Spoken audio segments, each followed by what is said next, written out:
All right, so we're just gonna get right into it, okay? Oh, All right, so question. been here before. All right. Can you tell us a little bit about yourself and your background and what initially drew you into the field of psychology?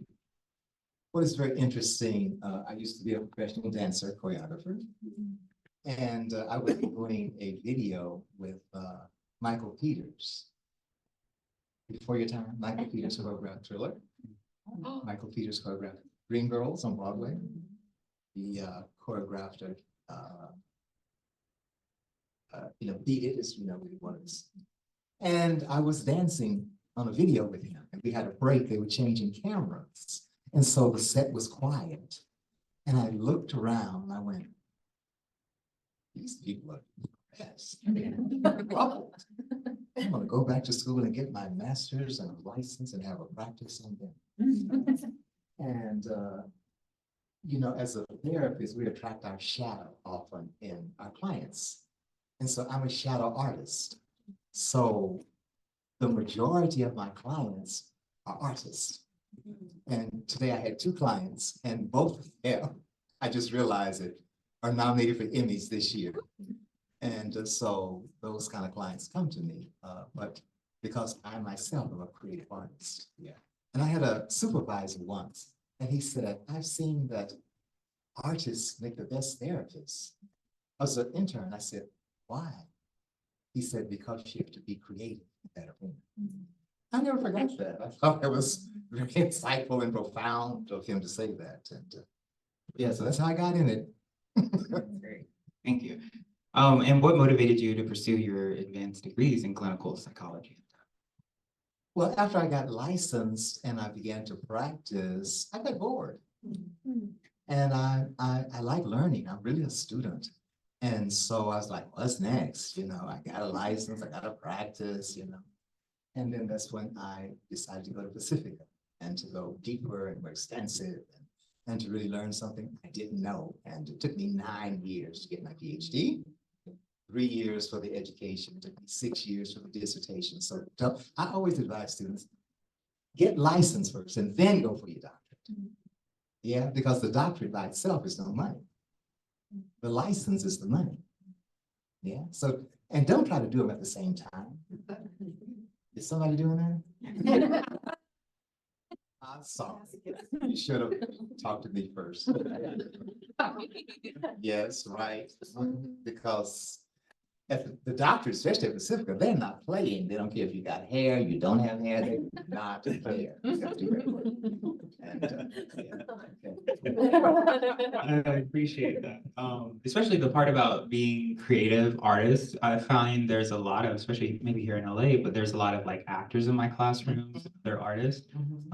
I also identify as an artist, play musical instruments, and there was this question, like identity question of like, how am I going to switch roles from being a creative artist to a therapist?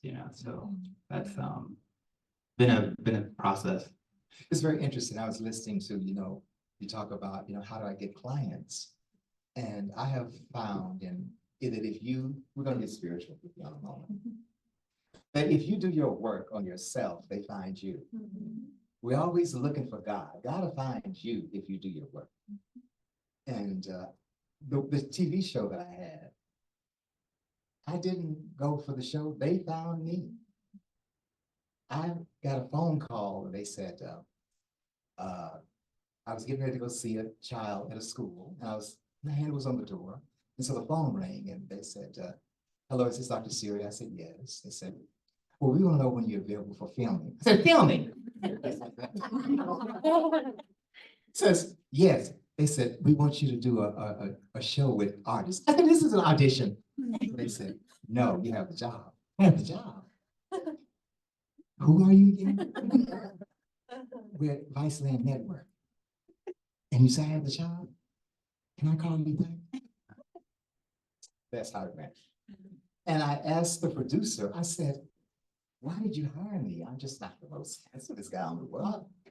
Why did you hire me? He says, I'll tell you at the end of the first shoot.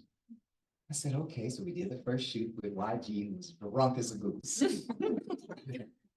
Make this man look like he's making sense. And he was just drunk. And then so I said at the end of the shoot, I said, why did you hire me? And he said, you worked with one of my family members and you did such a good job. We didn't consider anybody else. He showed me 3 pages of therapists, doubled lines they had gone through. 3 pages. And he said, we didn't consider anybody else. So you never know who's sitting on your couch, who you meet at the grocery store. So you can learn from me. You can be inspired by me. You can admire me, but you must master you. There's no one way. Yeah, you can learn from this person. Oh, I get referrals this way, this way, this way. I did a PR one time, an article I wrote and submitted to this magazine. I think they charged me $750 or something for this to go in this magazine. It was a lot of money. I got no clients from it. And they didn't change one word on the PR thing I had written. The show, of course, is giving me great PR, but the best is referrals from clients. If you do good work, clients will refer other individuals, their friends.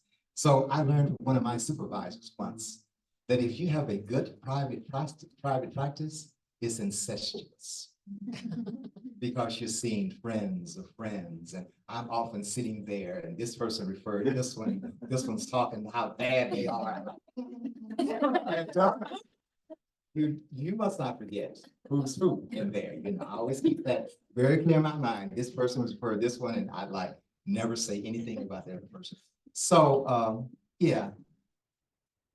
Thanks for the question. So the next one that came to mind when you were sharing how the producers from Viceland came and asked you based on your reputation was when you actually got into the room with like YG and these other artists, and it's your first time meeting them, most likely, right? How do you use your training? Like, because you can't really probably jump into narrative therapy right away. So how did you go with the flow of that session?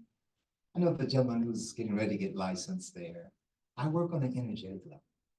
Now, they're not going to teach you that here at Antioch, even specifically. And it's so interesting when I talk family systems here. I said, I'm going to read the books of the masters. And so I read Satir's book. I read Mnuchin's book, right? Have any of you read Mnuchin's book? Yes. On the first page of Mnuchin, the behavioral family therapist, the father of family therapy, he says, the therapist should be a healer. And you've never heard that word. Mnuchin, I'm a healer and I legitimize myself as a therapist. I don't tell many people that. So, I may sound a little woo-woo, but you know how those preachers say they get the word? The word. It's a healer. And so to get on your path of life, maybe I can guide you. Maybe a therapist, a wise person can guide you, but the answer is within. Nobody told me to come to Antioch. I heard it. It was so interesting. I was sitting in my office and I said, oh, I've had these great teachers and I've learned so much from people. And I said, no one will ever know about me except my 1 or 2 clients I have during the week.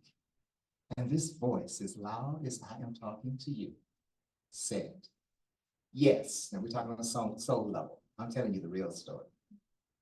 This voice, as loud as I'm talking right now, said, one lifetime, yes, you're very powerful and you're very wise. But one lifetime, you went out and you literally cut people's heads off. And this lifetime, you got to put them back. I'm telling you a true story. And so I just surrendered. Oh, well, here's my fate. Who's next? Come on in. And I just humbly served whoever came to me. And I guess I did it so well that some person to this day, I don't know who, got me that television show. Am I making any sense? There's no one way. You have to do your work on yourself. Soul level, spiritual level, emotional level, those 3 levels they don't usually teach you in school. This is not postgraduate, graduate work. I've learned the cognitive, the behavioral stuff. I know all the theories, but sometimes I'm on a soul level. They're not going to teach you that. That's what I've learned past. I'll give you an example. An African-American, very rich man came to me, and his presenting problem was that he doesn't feel at home anywhere. He doesn't feel at home with his family because he's very rich and his other family members are not. He's married another ethnicity, so he often has to explain himself to his wife. He's in this field where they don't understand.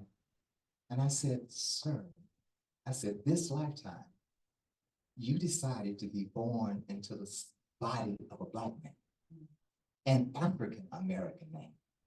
We don't have a home. Am I making any sense?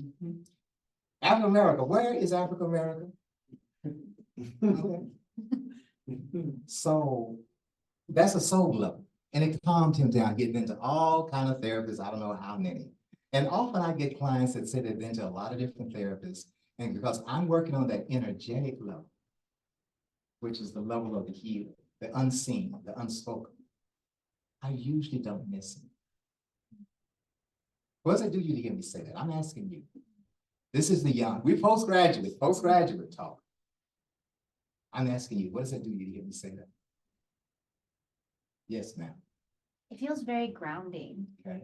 And it feels very actually like calming to hear you say that, because I mean, it's both. It's like calming, grounding, and terrifying, right? Unsettling, because Yes. it's, wow, there's so much work. There's forever work. Yeah, that, you license first and then you. yeah, but then also it comes back to the answer is within. Always. The real answer, the truth. The truth is in here. And we're so ill-trained in the West. I can say it now. You know, all up here, it just bores me, that, we're so head-oriented. We can live brain dead. Talk about that. You can't live without your heart. In our training, we're not taught to go within our heart that the answer is there, and that's how we connect with another individual. I don't miss you because I'm in my heart, and thus I can get into your heart. This intellectual stuff. Okay, I'm comfortable sitting in the unknown, and more becomes known to me. I know I don't know everything. That's why I can sit. I sit sometimes with clients like everybody else, like, I don't know what's going on. What are they talking about? Why do they come to me? Oh no, this is it. This is where I fail. And all of a sudden I just get quiet and then boom, it comes. Yes. Yeah, just to respond to your question, I found it very affirming. Sometimes I find myself when I'm with the client, they come to have a question. Why, when, how? And I over time, I developed a response to that, which is, that's a great question. And then I stopped talking. Okay. And it kind of, Yes. it affirmed that position that I found. Y'all are gonna find your way. You can't be me, I can't be you, but we can all be great. Yes, someone. I'll just take it over. Okay, yes. I think it speaks to more of like a whole understanding of what a healer is in the world, not so much in like Western psychology, but really tapping into what has been around for so long, which that we've had healers for a long time in many different ways. So what does it mean to heal? To be mentally healthy, big word these days, emotionally intelligent, we don't go there so much, spiritually attuned, physically, your environment is fine, financially, it is nothing great about being poor. Okay? That's the Piscean age, where poverty was looked upon as righteous. In this age that we're in age, if you are not able to attract money, you're not in a relationship to abundance, which the universe is. We have moved on. Yeah. I'll give it back to you. Well, I think that's a great segue to the next question. This was one I highlighted in green because I was really curious about this one. So how do you balance our egos, the inner creative artists within, because I kind of see all of us as artists, human beings in general. You either create or you create nothing, but you're creating something. So the inner author within you, you know how you wrote your book, the businessman, the chief executive, and the marketing guru. How did you get all of these different personalities to integrate and within yourself and make peace with it? Because for me, like just to give you an example, it's like I feel like I'm in that academic headspace. How am I going to market myself? Can you go there for us? enjoy the process. You know, when you're in school, learn your minutia satir, learn the bowing, learn it all, learn it, you know, and then get licensed, and then you can practice. Okay? So the license is saying you're safe to practice. I started doing yoga in 1974, before a lot of you were born, huh? So, and during that time, I started teaching meditation with my clients, way ahead of its time. Now camp, oh, we'd like to have some therapists to teach yoga meditation. I've been there, done that for decades. Ahead of my time, but did no harm listening. So I'm just saying I have limitations, and with limitations, I got to find somebody to help me. Like posting in social media, not my asset. I have to hire somebody to help me, you know, with my books. Okay, gotta hire somebody to help me. You know, off negotiating contracts, I gotta hire somebody to help me. I have no mechanical skills. I have to have a great handyman in my house. Yeah, so it's like what I don't know, I got to attract those people who know. That's a wise man and woman who knows what they don't know and get somebody who knows, right? Yeah. So I'm always being very introspective of myself. What are my limitations? What do I need to learn? You know, what do I don't want to learn that somebody knows already? Am I making sense? I answer your question. So all of those, and becoming a therapist, yes, all of those arenas are, you know, involved there. Like you get licensed, nobody tells you about insurance.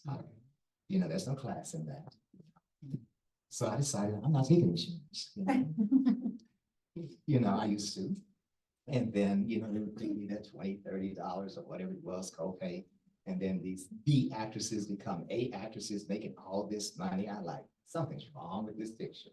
I am not an $80 therapist. And I just gracefully said to her, I said, you know, I really enjoy working with you, but I'm going to get off all the insurance panels because this is not giving me my work. She understood. And so, and I got off all those, it takes a minute to get off those panels. But, you know, someone's saying, you know, I want to do such and such, I can charge a lot of money. It's like, when you get licensed, you can say $1,000 an hour if somebody can pay it. Okay, if that's your worth, if someone's gonna pay it. But so there's no limitation on, you know, yourself and then what you know. I wanted a little bit, didn't I? I think it's great. I'm just Okay. absorbing everything like a sponge, you know? And I do wonder, like, I think the nitty gritty is like how to put on the business hat and, you Yes. know, charge your worth Yes. and not feel bad about it. Yes, yes, yes, yes. So with the therapist, how has that impacted the public's perceptions of therapy and mental health, like on a bigger? I think the main thing it did was to show that men can come to therapy. The majority of the clients that I saw were men and Black men who don't reach out for therapy. And they saw how they were respectful of me and how I connected with them. So after that, I started having a lot of men come to therapy. And Katy Perry reached out to me and my team. She didn't reach out to the network. And it looks like I got another YouTube show that's getting ready to start, maybe October, November. And I said, well, you know, put it out there. You should probably get ready. The show didn't shut down because of popularity. The show shut down because they stole the idea from the producer. And so he sued him and shut the show down. It was not because of popularity. It was the #4 show on the network at the time. So it's Hollywood, you know. And I was the victim. So, yeah. But yeah. Yeah. So when I'm curious, like when you work with like celebrities like Katy Perry, is there a certain energetic feeling you feel, like a magnetic, anything supernatural? Well, I think what made it so effective, I didn't know any of them. You know who Waka Flocka was. I didn't even know how famous Katy Perry was. And I went, Katy Perry. So when I'm sitting in front of a client, I'm just being neutral and it's another human being sitting in front of me. And so I just sit there humbly and I'm very, what's the word? Flattered that they've chosen me. At the same time, I know I've been chosen to do this work. So, but everyone, it's like I had one client once and there's only but maybe 2 people I've been a fan of. And I was like, And they kept trying to set a session with me and the whole thing. And I was like, who is this person? And the assistant kept reaching out to me. And then they came in shades and a hat and the whole thing. And I was like, are you here to see me? And I was such a fan, they didn't come back anymore. So it helps not to know them. Yeah, I mean, this is a biggie. So with all, I didn't know what Plaga was, I didn't know what OT Genesis was, I didn't know any of them. And so they felt that it was just, they felt safe. Yeah. Yeah. And then, because I think I guess looking back at that in hindsight, it does seem like maybe Katy Perry, you weren't too familiar on, like. I had questions. research, I play crazy well. No, I was like, I did my beat sheet whenever I would know, like at the end, they would, the showrunner, I'll say, Dr. Siri, did you know that? Like I would research my beat sheet and then like say Vic Mensa, for example. I couldn't find anything on it. Oh God, it's nothing. His mother was German, his father was black. There it is. yeah. Yeah. Next, I knew that was an issue, being bi-ethnic, and that was the whole session was about. With Dej Loaf, I looked at her and I was looking at her videos and like, oh God, she has so many fans, but I'm not getting it. Oh God, this is not exciting. Oh, this is the transference. She's bored with her own life. The boredom I'm feeling is her boredom with life. And we went into the therapy, and at the appropriate time, I said, have you ever been depressed? And she went, ever since I was 11. That's the energetic level. I can't give that to you. I worked for that. Every morning, I'm up meditating. For 20 years, I meditated for 2.5 hours a day. I worked for this. Okay, am I making it sound? And I'm up every morning still. My day does not, I don't see anybody, I don't say hello, nothing, unless I have done at least an hour and a half of meditative practice. That helps you see the unseen, know the unknown. That's beyond intellectual. Yes, ma'am. Quick question, and then just for time check, I think we might have time for 1 or 2 more, just so there's time for book signing. Unfortunately, we do have to leave at 6. So Okay. Wow. Yeah. Time is And the flying. time is flying. Thank you Yeah. so much. I'm wondering, do you ever, or have you ever, maybe during practice, especially, had clients who don't want to be there? And how do you handle that? Currently, I'm working with teens and addiction, and it's really difficult. And so I'm just wondering if you have any advice for those of us who maybe the parole officers making them come in, or the parents making them come in, or intervention with adults, any advice on clients who may not run to you excited super. Well, that's where anybody comes to therapy doesn't want to be there. Nobody wants to change. We have a hard career. This is hard work. I mean, how to get a client over their resistance, that's hard. So that's where your presence comes in. Does it work? Like when I was working for DCFS, I always got the kids like, Johnny, why you try to burn down the orphanage? Oh, that's too bad. Isn't that another way? You know, I was doing like, I'm playing basketball. The only black man on the planet can play basketball. But I'm playing basketball with the clients. And so I said, James, I said, you get along so well. What did you do to be here? Oh, I stabbed a kid with a pencil. Okay, you're shot. James, we never hear about your mother. You never tell me about your mother. Oh, my mother's in jail. She killed my father. Okay, you're playing. Okay. True stories. Susan, what? You're we get along so well. Why are you here? Oh, I pulled the seat out from underneath the teacher when she's pregnant. Okay, your turn. These kids when what's school called? It's been so long. They can't go to public school. These are Alternative? yes, not alternatives. Continuation. Something like that. They cannot go to the public school. And I love those kids. And they knew that I had a connection. They knew that I did not judge them. They knew I understood their anger.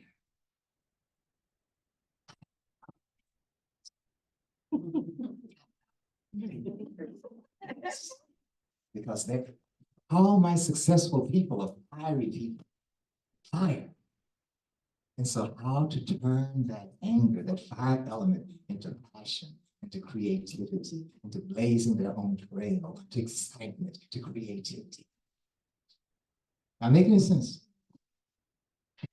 And we do have a couple of questions that Yeah. came in from the RSVP. So, and we'll open it up for maybe two questions, but I have one here that someone wrote in. They said, maybe I'll try to read them all, and you could answer them like rapid fire.